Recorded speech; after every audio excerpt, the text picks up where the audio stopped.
Coming up in today's episode, We're going to be covering mobile phones, smartphones. We're going to be covering that today. and we're right in the mid-eye of the storm at the moment because our daughter's 11 and this is where it starts to get very, very tricky. We're all addicted to our phones as well, like adults are as well. Like, don't have to be scrolling TikTok for hours on end to be addicted. Like sometimes I'm on WhatsApp 3 hours a day. Their brain is reshaping itself. And that is frightening that we're doing this. And it's a little screen, or not necessarily a smartphone. You know, this is also smartphone gaming. TV, Anything with anything. high dopamine release, yeah. Well, I'm 39 years old, and I posted a thing last night on Instagram, and I was checking every 5 to 10 minutes to see how that had done, how many comments, how many likes, have I fallen off? So you can imagine what that's doing inside a kid's brain. If you scroll for an hour, how many reels would you remember in that hour now? Oh, probably not very many. None. Welcome to the Fun Dad, Dean and Wife Unfiltered podcast. I am Dean. And I am Sara. This week, we are covering a topic that, do you know what, I think is prevalent for any stage of your parenting currently. We're going to cover it from any age. So we're going to be looking at it from any age. So today's podcast is for all parents who maybe haven't reached this stage yet, parents who are navigating this stage with their children, their teen or their preteen, and parents who might be reflecting on older children, their experiences. So basically, we're going to be covering mobile phones, smartphones. We're going to be covering that today. And we're right in the mid-eye of the storm at the moment because our daughter's 11 and this is where it starts to get very, very tricky, doesn't it? Very tricky. So, for context, we made the decision together that she wasn't going to have a smartphone. There are many reasons for that. And if you've listened to our podcast before, you know that we are not perfect, that our kids had tablets. Daisy had an iPod Touch when she was younger, and we were probably naive to it, didn't think it would have an impact, like quite a lot of stuff. And then we soon realised, oh my God, this is changing our children. And there are a few scary instances or stories and anecdotes that we've shared before. And yeah, it's just a topic that sparks emotion in a lot of people, and people have a lot of strong opinions about it. There's a lot more education about it now, though, isn't there? I would say about 5 to 10 years ago, we wasn't that educated on it. Parents were, and they were just giving their kids phones willy-nilly, iPads willy-nilly, letting them watch Cocomelon 10 hours straight, all this kind of stuff. But now there's a lot more education, a lot more awareness about it, and I think parents are really catching up, aren't they? Yeah. In a general way, but it's probably the hardest. One of the hardest things about parenting at the moment. I've done a lot of research for today's episode because I wanted to get as many opinions and reflections about this as possible. So one of the parts that I just wanted to share was that, interestingly, my TA at work, hi Nikki, love Nikki, she's a great teaching assistant at my school, but she was actually listening, Dean, to one of your videos when she was at home. And someone's got to, haven't they? And it was one you made about smartphones, and it was, I can't remember, but basically you were saying, like about smartphones and children, and I think it was one about them having them in school or something. I was saying it's about getting tricky now because our daughter's 11, now we've got a tricky decision to make. And her daughter, who's 20, turned around to her, and she wasn't expecting this, and she went, yeah, I wish you hadn't have got me a phone when you did, Mum. And I think she was quite surprised by that. She thought, but you really wanted one, like everyone wanted one. But what is happening is we've got this generation of, young adults turning around and being able to reflect on their childhood with a smartphone and actually saying, do you know what? Wish I hadn't had one. They're all addicted. Early 20s, late teens. I think as well. Most of them are addicted. We're going to go into it a bit more, but how it makes them feel. Yeah. So a lot of people, though, so basically I've been talking about it on my Instagram story because, like I say, with every podcast, I really like to know people's opinions and reflections. So it's not just our opinions. So that's just our little sheltered view of it. But a lot of people were saying that they were worried about kind of losing their child and kind of a lot of people who said that they gave their child a smartphone felt like they lost them overnight, if that makes sense. So one person said, my child's behaviour changed overnight. When we take the phone away, her behaviour gets better. My 18-year-old has said he wished he grew up in a time without phones because he hates the way it makes him feel. Yeah. So there's an element of people feel that when they give their child a smartphone, they grow up. Or seem to grow up. Yeah, you lose them because they just get completely addicted to their device. They're going to take their device up. Do you not think? The thing is, I think you're being quite generalised about that, Dean. So I would also like to caveat this with a lot of people have reached out and recommended, which I'll go into a little bit later, that actually they've given their child a smartphone and it's working for them and it's working for their child. So we can't just poo-poo it in its entirety. Okay, I think 5-10 years ago, kids, if they're like late teens or 20s now, they're more likely to be addicted because there's less rules in place, less education around parents. Now it is different. I think that there is different. There's more. But you can't sweepstake that for all parents. I'm not saying all parents. I'm talking. We are talking from a generalised view here as well, though, because obviously everyone does it differently. But I think 10 years ago it was more generalised to not have as much parameters in place or rules in place. Okay, so I did a bit of research. So, let me just clear my throat for this. So, just set the scene. So, you have a child who scrolls on their phone. Maybe they're watching TikTok, Reels, YouTube. Okay? And every time they get a like, every time they get a notification, it's like that somebody's thinking of me kind of feeling. All right. So if they're doing TikTok Reels or YouTube or gaming or whatever, now everything else in comparison seems boring. And they're saying that this brain rot is real. So perhaps your child used to be curious, used to be engaged, but now everything feels boring except their phone. What they're saying is it's not your child's fault that they're acting like that because their brain is changing. Their brain is being rewired. And their phone delivers more stimulation than their brain can handle. Yeah. And therefore it's changing them.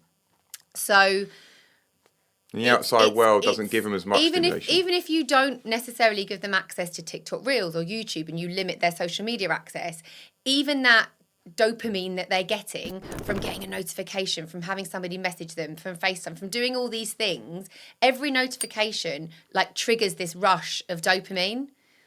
That's basically from what my research has said that's what's happening. But that's the same with adults, the same with us as well. Yeah. We're all addicted to our phones as well, like adults are as well. Like we're spending way too much time on our phone, on WhatsApp, all these. Don't have to be scrolling TikTok for hours on end to be addicted. Like sometimes I'm on WhatsApp 3 hours a day. Oh, Jesus, Dean. But it's the same idea. So basically what they're saying is every message, it's like, oh, someone's thinking of me. Every like makes you feel good. A child might, or even you, because you do it for a living, but you know what I mean? Like you post a picture in the morning and then maybe you go to school, somewhere in that child's brain, and don't tell me that they're thinking, I wonder how many likes it's got. 100%. I wonder who's liked it. 100%. And it's taking up part of they need that validation to make them feel good. Every funny video that they watch, it's giving them that dopamine. And then suddenly your child's brain gets hundreds of these hits every day. And now it expects that kind of stimulation. So, even funny videos that you're watching, all things like that. Over time, their baseline and their need for dopamine has shifted in their brain. So their bar has now been set too artificially high and normal life is now boring. So what do? They go to their phone, maybe the game on the phone, so phones, gaming, apps, or whatever they're doing for more dopamine hits. Well, I'm 39 years old and I posted a thing last night on Instagram and I was checking every 5 to 10 minutes to see how that had done, how many comments, how many likes, have I fallen off, like do I still make people laugh? And I'm 39. So you can imagine what that's doing inside a kid's brain. Yeah. And I have some sense of control. Like I'm thinking, fucking hell, this ain't right. Stop. Go and do something else. And I can get away from it then, go and watch the darts or something, whatever, just get myself away from it. A kid, that's a lot different. So what we're saying is those people that have maybe given their child a phone and they've noticed a shift in their child, then really it's not your child's fault. This No. is they're proving, and apparently MRI scans, they have actually started now this research in that. So they've been MRI scanning people that use heavy phone users, and they actually have. Now you have to excuse me because I'm not a brain person. I'm not a neuroscientist, but they have a thinner cortex. Prefrontal cortex. So it's basically the attention part of your brain. So the part of your brain that is linked to their attention, their brain, people that have heavy phone use or screen use, their brain is reshaping itself. And that is frightening that we're doing this. And it's a little screen, or not necessarily a smartphone. You know, this is also smartphone gaming, TV. Anything with anything. high dopamine release. Yeah. Yeah. Like, Yeah, so just it makes me want to put my phone. But we're all doing I it. know, though. I know. I can't focus for 1 or 2 hours like on a proper bit of work really. So I'll do 20 minutes. I'm like, oh, but check my phone. Oh no, someone might have messaged me. It's like, See, it's that is interesting. awful. But I would say I'm quite a heavy user because of work and my social media. So my phone, obviously I'm a teacher, so I tend to get to work between 7 and 7:30. It goes in the drawer because we can't have it out in class. So my phone goes in the drawer, and often I don't even look at it at lunchtime sometimes. You know, maybe I'm working through my lunch or da-da.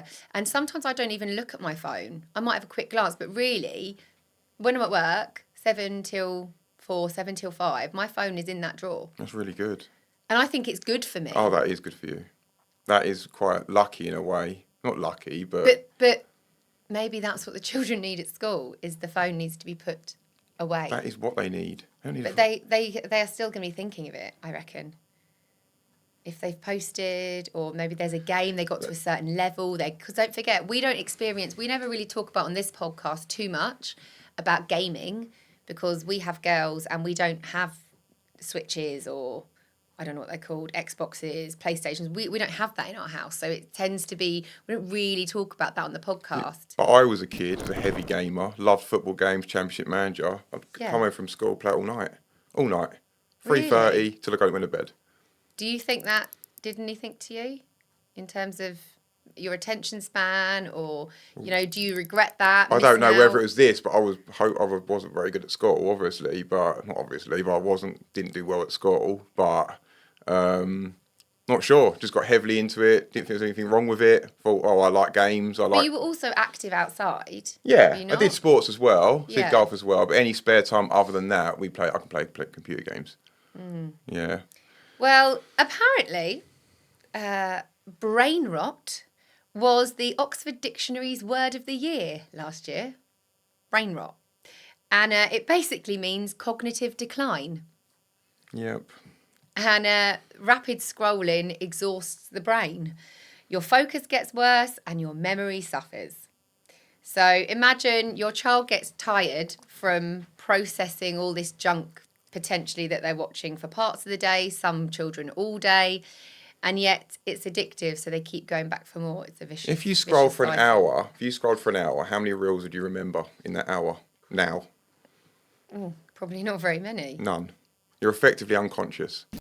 You're effectively unconscious while you're scrolling because you're not taking any information in really. In that hour, how much information are you actually taking in? The thing is, I don't want to demonise everything too much, Dean. Yeah, please watch my videos. No, because for me, there are aspects that I see on social media that are really helpful to me. Yeah, that's true. If you actively look for it, if you're actually looking for something to learn, it's great. If you're just like doom scrolling mindlessly, you're not really taking anything in. But if you go to social media to like learn something and you're looking for a reel, that's completely different. No, it's not necessarily for me as well about learning something. Like, I remember when Instagram kind of first came out, and not first came out, but when Reels really started taking off and all that, our youngest was just born, and I did spend more time on my phone because, you know, you're at home, you're on maternity leave, you've got a baby, you're at home, or whatever. And I remember really struggling with Instagram back then, because back then it was like people showed the perfect bits and the best bits were shown. And then when people started to make these reels or whatever, being like, do you know what, it's hard. Do you know what, my house is a mess. Well, that's why I started creating it. Exactly. And And when I started seeing mum pages like that, that was like, I needed that. I needed that Yeah, reassurance. that's true. Because sometimes you're scrolling and you're like, oh my God, everyone else's lives is perfect. Their house is tidy. Their children are immaculate. They're well put together. They've got makeup on. And then I was just there like half falling apart. It was great to see mum influencers showing the real side. Yeah, that's true. So That's true. I don't want to demonise it completely. No, there's pros and cons of it, obviously. But if you're doing it for hours on end each day, then there's danger in the dosage, isn't it? So I just wanted to go back to the thing about them finding things boring, children finding things boring. Do you think as adults, do you find any things, for example, watching a film now, I'm not digging you out, but I'm just as an observation, boring. You Unless don't tend to watch a film anymore without picking your phone up. Unless someone's getting completely murdered. I'm not like That's weird. No. But I love real action, thriller type, adrenaline type stuff. And if Yeah. it's not that, it's just completely boring. But you still, when you're watching a film like that, you pick up your phone. No offence. You do. How do you? It's because you're making me watch films that I have absolutely no interest. I don't want to watch people getting the murdered same thing. and about drug dealers all the time. I want to watch a rom-com. The same thing is happening with Matthew McConaughey. That's what I want to watch. The same thing is happening to adults. We're no different to the kids. So can we stop blaming the kids then? We're not blaming them. We just don't want it to happen to them. Yeah. That's where we're doing that. And parts of try and sit in silence for 20 minutes. Yeah. Try and sit in your living room, no phone, no TV, no music, no nothing. Like I did in the olden days, in the 1400s, when they had no stimulation. Oh my God. But you try and do it for 10 minutes. Well, it is fucking I watched hard. a video the other day, and a family have built this into their routine, and I really liked it. So basically, they have like a quiet hour every night. Like, I don't know what time, but for us, I would imagine quiet hour for us might be good between 7 and 8. I mean, we're normally making dinner then, but whatever, we can reshift it. But they have like a quiet hour, and the family just sit in a room together, and they might be reading, drawing, writing, sewing, knitting, playing a game, but they just sit. That's a great idea. And I thought, what a great idea. I would love to do that. But why don't I do it, Dean? Why don't I? Because your brain. Do you know what the ironic thing is? Because it's not stimulating enough for the brain. You'd rather sit there and look at your phone or watch TV or do other stuff, listen to music. It's not stimulating enough. You have to force yourself or de-stimulate yourself. Do you know what There's I a process. thought was so ironic? Go on. So I was writing this podcast last night. You were at swimming with our eldest, and I was like, I just need to get this podcast written. I wanted to get my facts right. I'd gathered up loads of information over the last week, and I just needed to compile it all and get my head around all the information. Our youngest was there. She's 6, right?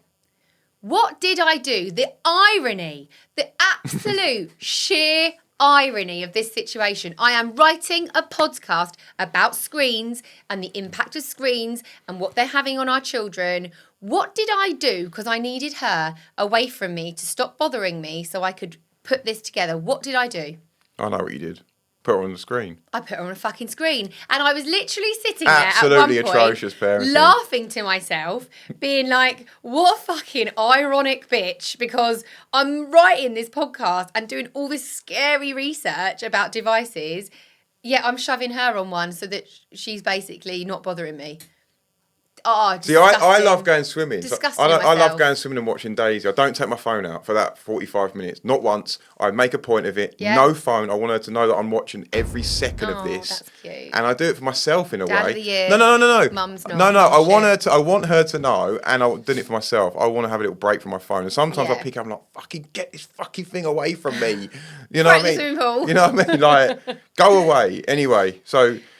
Oh dear, we're in a bit of an ag today, aren't we? Can I give you a stat, though, that I found out as well? Go on. Okay, ready? If you are on a device, so gaming, WhatsApp, whatever you're doing, smartphone, whatever, a device, for 3 hours a day, okay? I wish. What? I wish it was only 3 hours a day. But go on. Oh, okay. So 3 hours a day is 1,095 hours a year. No. Wait. That is 45 full days on a device. 45 days of your year is spent on a device if you just do 3 hours a day. Mine's close to 5 at the moment. Okay, so interesting you've said that. So 5 hours a day on a device. I don't know, so say your kid wakes up in the morning, then they have an hour before school, and you think it's just an hour before school. Then maybe they come home, maybe they're on it at their lunch break, then they come home from school, then maybe you're like, oh, they've been at school all day, it won't hurt, it's a bit longer. Yeah, so just say your child's screen time, gaming, whatever they're doing, is 5 hours. That is 1,825 hours a year, which is 76 full days of their year on a screen, on a device. And they're asleep for probably, a third of the year. So awake time is even less time they're on, you know what I mean? So wow. I was like, that blew my mind. And I thought, gosh, what else could you be doing with that time? You could learn to play a musical instrument. You could learn a new language. You could exercise. You could have time, in real life, spent with friends. Are we just wasting our children's potential? Absolutely. Like we and are. ours. And ours. Like, you know, that I moan all the time. How I feel like our house overwhelms me. I'm overwhelmed by the mess. I need to clear wardrobes out. I need to do this. I need to do that. Yet I could look at my screen time and my screen time might be 3 hours. Well, there you go, Sara. 3 hours a day, 1,095 hours a year, 45 full days on a Yours device. is more than 3 hours, I'm sorry. Not on Monday, Tuesday, Wednesdays. It's not. It can't be. It is the others. Yeah. Disgusting. I'm ashamed of myself. And then I have the audacity. To sit and moan about the state of our house. 99.9% of the adults are doing that. Where's my hammer? Court hammer. I'm going to smash my phone up right now. Where is it? Have we got it? I'm like, oh my God. There you go. Ben's got a hammer. Yeah, I'm going to smash my phone up. No, don't. It's a new one. Just bought I nearly dropped that in the toilet earlier. Brilliant. So I do a progress pic for my abs and my non-existent abs, and I put it on the top, and it fucking fell down and hit the rim of the toilet. I was like, I've had this phone about 3 weeks. Oh, dear. Jesus Christ. So, yeah. But let's get back to the point in hand, because I don't want to now... I don't know, if you're a parent listening and your child's got a smartphone, just reflect. I don't mean to scare everyone. We are living in a digital world. We're not going to completely get away from it. However, I just want to balance the argument, okay? Because lots of people did reach out. So basically, I did a poll. I can never say that word. Poll. I don't know. Anyway. It's your Welsh bit and the accent, I isn't don't it? know. You see, a poll. Welsh people do describe words funny, like curtains and other stuff. Curtains. Curtains. Depends where you're from in Wales. Anyway, I said basically, if you gave your child a smartphone under the age of 13, because I'm particularly interested in under 13s here, obviously because of the stage we're at. I said, if you gave your child a smartphone under the age of 13, do you A, regret it and wish you had waited, or you're happy with your decision? Okay? So there were 31% of parents were still happy with their decision about giving their child a smartphone under the age of 13. So, Dean, it is working for some families. I agree. I know it is. I've got loads of messages about that saying it was working. Let's please acknowledge the 69% of parents who also said that they regretted and they had have waited. So obviously, me being me, I wanted to elaborate and find out a little bit more, because I want to know, okay, well, 31% of parents who've given their child a smartphone under the age of 13 are happy with their decision. Why and how is it working for them? And what advice can I take from those parents if, how or when we start this journey with our child? Yes, good. Okay? Yeah. So I really wanted to know. So somebody had learnt from it. It's quite a long one that they sent in, but I really appreciate this message. So she said, I have 2 takes on this, with 2 experience with 2 of my children. So my eldest had a phone at 12 and was not educated at all on internet safety. I put too much emphasis on trust, and I didn't appreciate that he was young and impressionable. He was exposed to content and some awful people online who tried to exploit his kindness. It is safe to say that my now 11-year-old, who has just been given a phone and has strict rules, I know everything about every app she asks for. She has no social media use. And if she argues with us on this, you will lose your phone. That's our motto. She has screen time limits, and we made a huge effort as a family for time spent together in the evenings and weekends.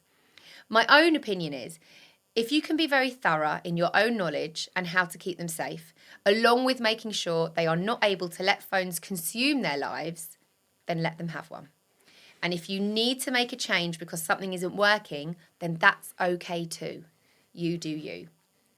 And I really appreciated that message, particularly because she'd obviously admitted going in possibly naively to the first child having one, learnt from that, and then supported her now child, and it's working better. So let's not demonise it completely. It is working. Let me just say, I think that's absolutely perfect. Yeah. Absolutely. Yeah. How I would summarise it and how I would want it to be. Yeah. That is like that's like gold standard, what she said there. Yeah.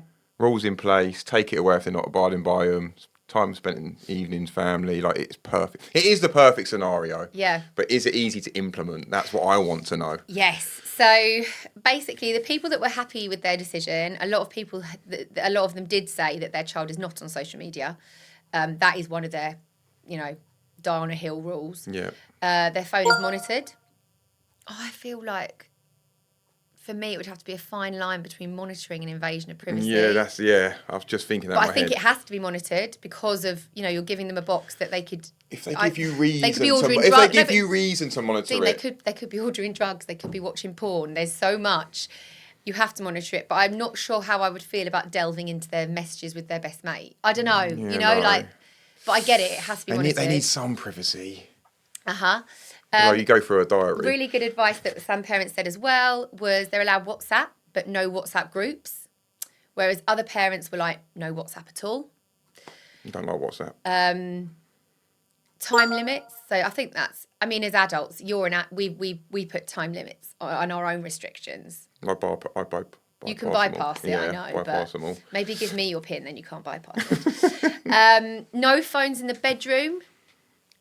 Some parents said no phones in the home at all. So once their phone, they have it for safety purposes when they're out the home. Once it's in the home, it goes in a basket or it goes on charge or it goes in a drawer. Don't mind So then once they're home, no phone in the bedroom is a must. Yeah. That's a must for me. A lot of people recommending something called a pinwheel phone. Essentially, it looks like a smartphone but doesn't function like one. So that's something you could look into. And then obviously people saying that they've given their child a Nokia brick phone. So one person reached out and said, I gave my daughter a Nokia when she started high school and it's the best decision ever. She's funny, confident, popular and sociable. Not having a smartphone hasn't affected her social standing at all. She enjoys hearing about the goings-on in the class WhatsApp. I feel like we have freed her from hours of scrolling and messaging. She is happy and thriving. That's reassuring. Didn't want to look at the Nokia route. I felt like it was a bit socially, you could get bullied for that. I've heard you can from other teenagers. But that was a few years ago. Maybe things are changing now a bit with that. So I got to admit though, I don't know. If she wants an iPhone 17, so getting her a Nokia might be a calm down. If all parents though were on board, like say, I don't know, you're listening and you've got a child in year 4 or year 5, I don't know, whatever, year 6, and you have as a collective, you can come together. Or even, like for me, I'm so passionate about this subject. When I go on the open evenings for secondary schools, why aren't schools saying as part of their offer, do you know what, as a school, we really recommend that you get XYZ phone, you get this phone for your child. We appreciate now in this day and age that children are going to want a phone for safety purposes, all that kind of stuff. Get this. And encouraging all parents to do it. So then if we all do it as a collective together, we've shifted the norm. I think that is happening. It is catching up. That is starting to happen, definitely. But we're a few years behind, I think, yeah. Give it a few years and that'll probably be the norm. But also, parents with like 5-year-olds, like, definitely no smartphones now. You know what I mean? Whereas, like, it's easy to say when your kids so much easier. It's so much easier to say, they won't get a phone. Come back when they're 11. You wait until they're 11 and they're crying on Christmas Day when their friends get phones. That becomes a much different challenge. Trust me on that one. Like, we were like that. When our kids were like 8, we're like, how can they buy their phones at 11? That's way too young. I think I was at 11. 11's always been the shift for me. No, I was quite vocal about social media. Yeah. And now my kid's 11, I'm a bit like, I get it. I do get it. It becomes harder and harder. Like, there's like two of them in their class without a phone. Like, there's a lot of social pressure with that. There's a lot of social pressure, but also, these days, you need your phone for a lot of stuff. You need your phone for, like, the buses, the trains. You don't necessarily need it. You don't need it for trains. You don't. Maps. Come on, you couldn't get out an A to Z and find your way, could you? You could do it. Good luck. You can't even I'm read the smashing this phone up and buying A to Z when we get home. It's just not. Like, there are a lot of positives. There's apps on phones for their lessons. People- Why are they giving hold apps on? on. Why are they getting phones out for their lessons? No, Schools? I agree with Come that. on, just use Yeah. like tablets or don't do it at all. Like, No, they what? don't. Yeah. Do they need Go that? back to the old ways. Fucking hell. Give spellings on a bit of paper. It's fine. Doesn't need to be on an app. Okay, so, I mean, I don't feel like having listened to this podcast, but having discussed this, my gut still says to me, I don't want to give her one yet. She's not ready. I appreciate all the rules, and I would absolutely, if or when we look down that route, I would. But there's something in me that just still doesn't want to do it. Same here. I don't know whether it's because we know our daughter. She thinks she's getting one in March. Yeah, Yes, when we know, and she thinks she's getting it in March, and she talks about it every day.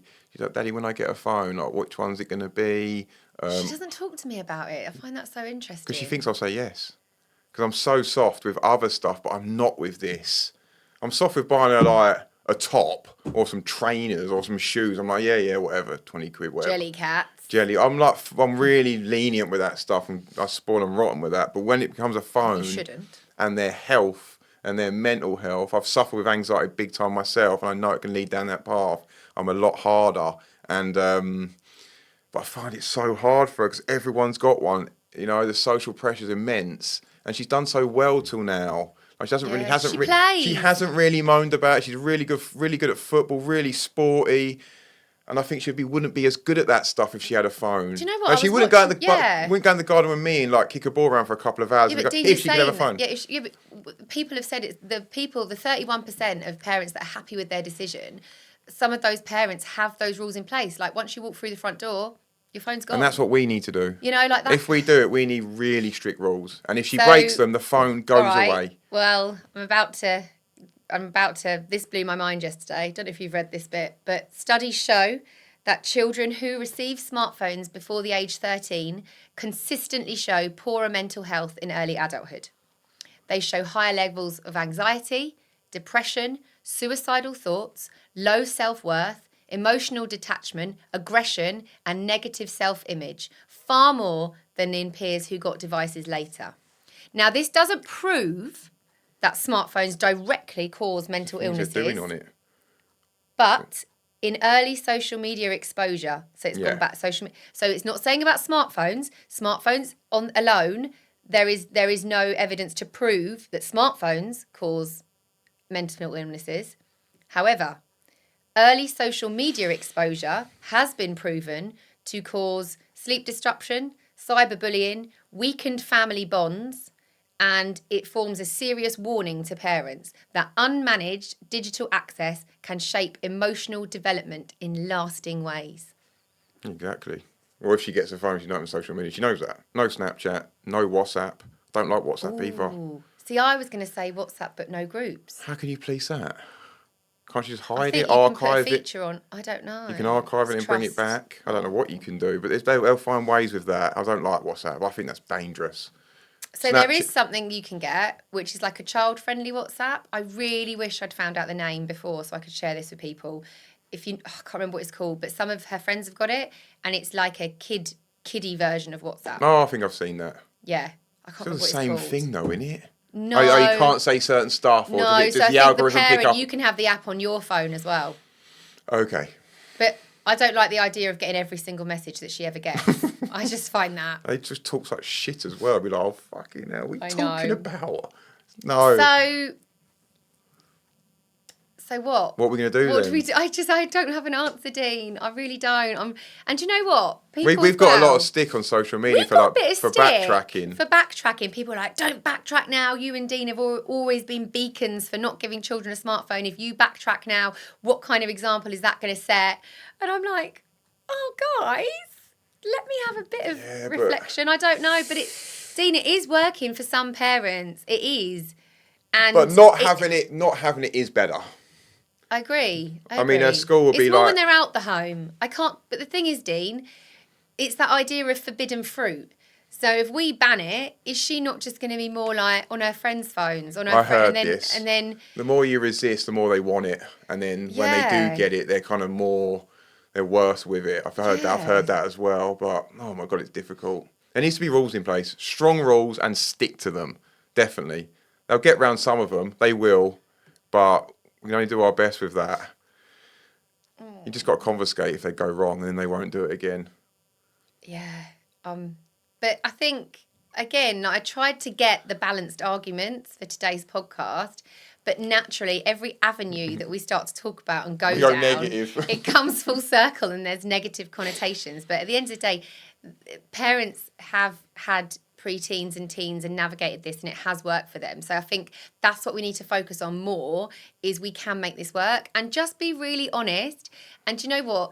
Like, I know people that have given their children phones and aspects of it haven't worked. For example, there's been WhatsApp group drama, or, you know, things have been sent. Okay, well, we've learnt from that.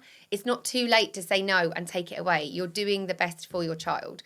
So, and also I think, speak to any secondary school teacher. Speak to any secondary school teacher. I wonder what their opinions would be on it, because they're having to deal with these issues that phones arise day in, day out.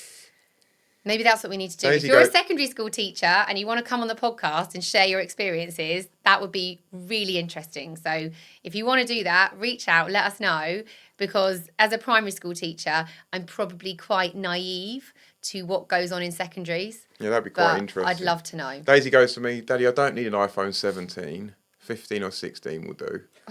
That's where we're 10. at. So if I pull out like a Nokia 3210 with Snake on it, I know. You can have that, but you can't play Snake in the house. Don't play Snake in the bedroom. You got to do that in like it's going to be. So many. Oh, it's so tricky. It is really tricky. We're not there yet. But if you have any more tips that we haven't mentioned today, we're still really keen to continue on our reflective journey about this. And maybe having listened today, you're going to make a change, or you're going to have a discussion with your child about how they feel about their phone. Just reach out and let us know. Let us know your experience in the comments, especially if you're listening on Spotify, because there's a comment section there. So put it in there and we'll reply to all of them, listen to all of them, because this is a really important subject for every parent, isn't it, going forward? Absolutely. So, all right. Thank you so much for listening. Bye. Bye.